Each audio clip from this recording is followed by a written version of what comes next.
అమెరికాలో అయితే school education అంతా ఫ్రీ అనండి. స్కూల్ ఎడ్యుకేషన్లో ఇప్పుడు మనం ఇంటి పన్ను కడతాం కదా, అందులో నుంచి తీసిన విద్యా సెస్ నుంచే స్కూల్స్ అక్కడ రన్ అవుతున్నాయి. ₹1 మీరు ఫీజు కట్టమని లేదు. కానీ మన దేశంలో కూడా విద్యా సెస్ నుంచే కట్టించుకుంటున్నారు. కానీ ఇక్కడ పరిస్థితులు మీకు తెలియనివి కాదు. అంతే కదండి. ఎందుకంటే ఇక్కడ జవాబుదారీతనం అన్నది చాలా చాలా నిరాశాజనకంగా ఉందండి. మీరు ఈ మధ్యకాలంలో సిఏజీ రిపోర్ట్స్ కొన్ని వచ్చాయండి, controller and auditor general reports. ఆ రిపోర్ట్స్ చూస్తే అసలు చాలా భయంకరంగా ఉందండి. కొన్ని 100 కోట్లు ఖర్చు పెడుతున్న శాఖలకి అసలు ఆడిట్ జరగట్లేదండి. ఎవరు జవాబు చెప్పరండి. అలా పెండింగ్లోనే ఉంటాయి ఆడిట్ పారాస్. ఎవరు పట్టించుకోవట్లేదండి.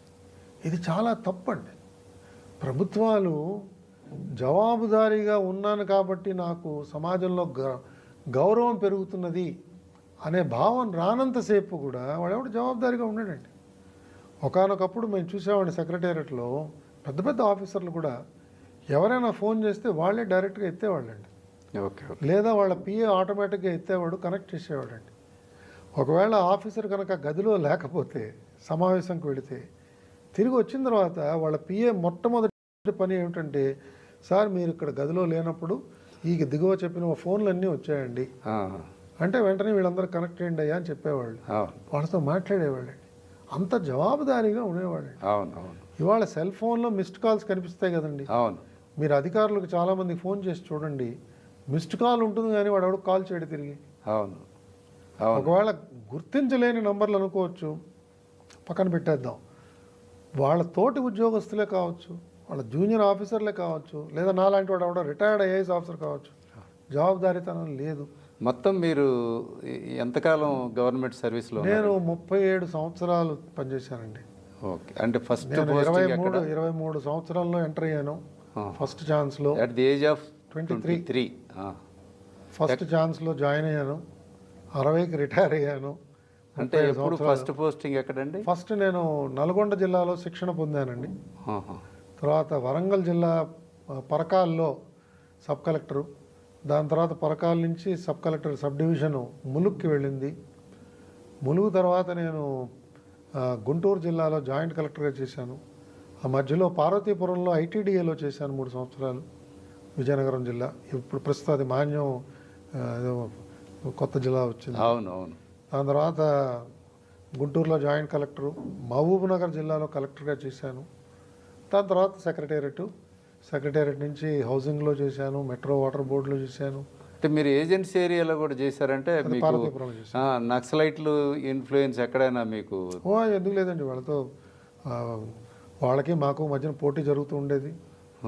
నాకు వరంగల్ సబ్ కలెక్టర్ రోజుల నుంచి నాకు నక్సలైట్స్తో అంటే పరిచయం అన్నట్టుగా చెప్పడం అయితే ప్రమాదకరం. కానీ ప్రమాదం వాళ్ళ ప్రవర్తన, వచ్చిన వాళ్ళు ఎవరు నక్సలైటో కాదో కూడా తెలియకుండానే ఉంటుంది. అందరూ అక్కడ ఉండే పరిస్థితులు వేరు.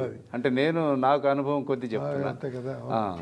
సో వాళ్ళు ఉండేవాళ్ళు, వాళ్ళు ఉన్నప్పుడు కొన్ని రకాలుగా కొంత మేలు జరిగింది. ఎందుకంటే అందరి ప్రవర్తన వాళ్ళు ఎప్పటికప్పుడు బేరీజ్ వేసేవాళ్ళు. సో నిజాయితీగా ఎవరైనా లేకపోతే ఉన్నతాధికారుల దృష్టికి వెంటనే వచ్చేసేది. అది ఒక సోషల్ ఆడిట్ అంటారా? సోషల్ ఆడిట్ లాగా ఉండేది.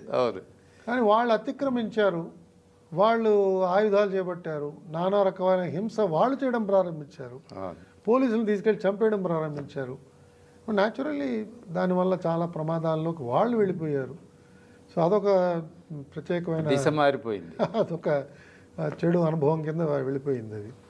కాబట్టి ఇవన్నీ సాంఘిక పరంగా అనేక రుగ్మతలు ఉన్నా కూడానండి, జవాబుదారీగా ప్రభుత్వం ఉండేటప్పటికీ సమాజంలో మార్పు రావడానికి అవకాశం ఉంటుందండి. సమాజంలో అతిపెద్ద వ్యవస్థ ప్రభుత్వ వ్యవస్థ.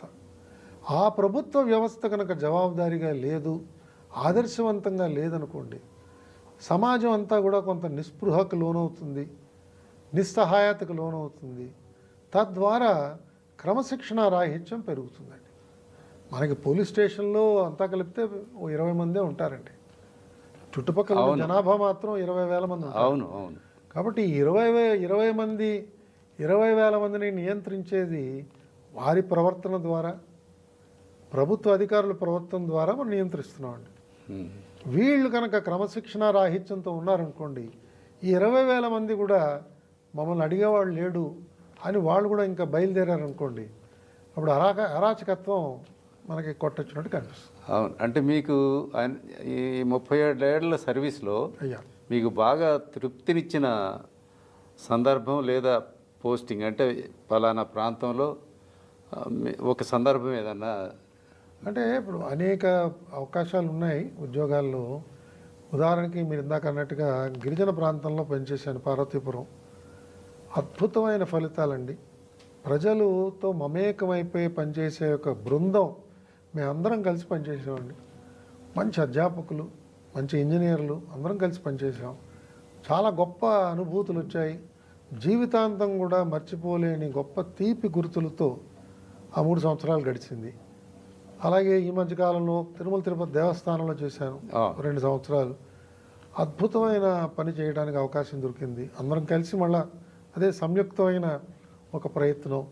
స్వామివారిని భక్తుల ద్వారా సేవించే విధానం, అద్భుతమైన ఫలితాలు వచ్చాయి. మీరు ఈ మధ్య అది ఏఐ ద్వారా ఈ భక్తుల్ని దర్శనాలు అరేంజ్ చేస్తే ఇబ్బంది అవుతుందని మీరు ఏదో కామెంట్ చేశారంటే ఒక వివాదం అయింది. ఏంటంటే అది? అలా కదంటే ఇప్పుడు ఆర్టిఫిషియల్ ఇంటెలిజెన్స్ అన్నది ఒక సౌకర్యం, ఒక పనిముట్టు. దాని ద్వారా మనం దర్శనాలు ఏర్పాటు చేస్తామని ఒక ప్రయత్నం జరిగినప్పుడు జరిగే లాభం ఏమిటంటే, భక్తుల వాళ్ళ వివరాలు కానివ్వండి, వాళ్ళ ఐడెంటిటీ కానివ్వండి, లేదా ఆ టైం స్లాట్ జారిపోకుండా మేనేజ్ చేయడానికి ఆర్టిఫిషియల్ ఇంటెలిజెన్స్ పనికొస్తుందండి. కానీ తిరుమల క్షేత్రాన్ని కొంచెం మనం జ్ఞాపకం చేసుకుంటే, అక్కడ మనకి ఉన్న పరిమితులు ఏమిటి? ఆలయ నిర్మాణమే పెద్ద పరిమితి. ఆ పద్ధతిని ఆచరిస్తూ దానికి విఘాతం కలిగించకుండా మనం దర్శనాలు ఏర్పాటు చేయాలి. అంటే స్వామివారికి నివేదన కల్పించాలంటే తెర వేసేయాల్సిందే. ఆ సమయంలో మనం ఇంకేం చేయడానికి ఉండదు. సో ఇలా మనం ఒక్కొక్క రోజు ఎంత సమయం ఉన్నది అని జాగ్రత్తగా చూస్తే పరిమితమైన సమయమే ఉంది, టైం షెడ్యూల్. అలాగే మనం ప్రవేశించే ద్వారాలు, నిష్క్రమించే ద్వారాలు పరిమితంగా ఉన్నాయి. అంతేగాని ఇవాళ సమయాన్ని కాపాడాలి కాబట్టి త్వరగా దర్శనం ఇద్దాం కదా అని చెప్పి ఆలయం చుట్టూతో ద్వారాలు తయారు చేయలేం కదా. కొత్తగా ఇవాళ కొత్తగా వచ్చారండి ఈ చైర్మన్ గారు, ఈ ఈఓ గారు, చేసేద్దామంటే వీలవుతుందా? చేయడానికి లేదు. ఆగమని విరుద్ధం అది.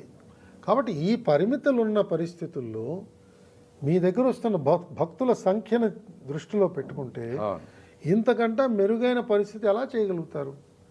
మీరు ఇవాళ భక్తులకి 9 గంటలు పడుతుందంటే మీ ఆర్టిఫిషియల్ ఇంటెలిజెన్స్ ద్వారానో ఇంకో మార్గం ద్వారానో 1 గంట 2 గంటలు తగ్గించే అవకాశం ఉంది.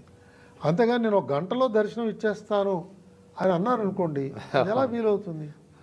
ఇవాళ బ్రేక్ దర్శనానికి వెళుతున్న వివిఐపీస్ కూడా 1 గంట సమయం పడుతోంది. మరి సామాన్యమైన భక్తులకి 1 గంటలో దర్శనం ఇస్తామంటే ఎక్కడ వీలవుతుంది? సో ఇలాంటి కార్యక్రమాలు వాళ్ళు మొదలెట్టారనుకోండి, దీని తాకిడి అక్కడున్న సిబ్బంది మీద పడుతుందండి. ఎందుకంటే ఆ సిబ్బంది ఎవరైతే క్యూ సిస్టమ్ మేనేజ్ చేస్తున్నారో వాళ్ళని భక్తులు దుర్భాషలాడే అవకాశం ఉంది.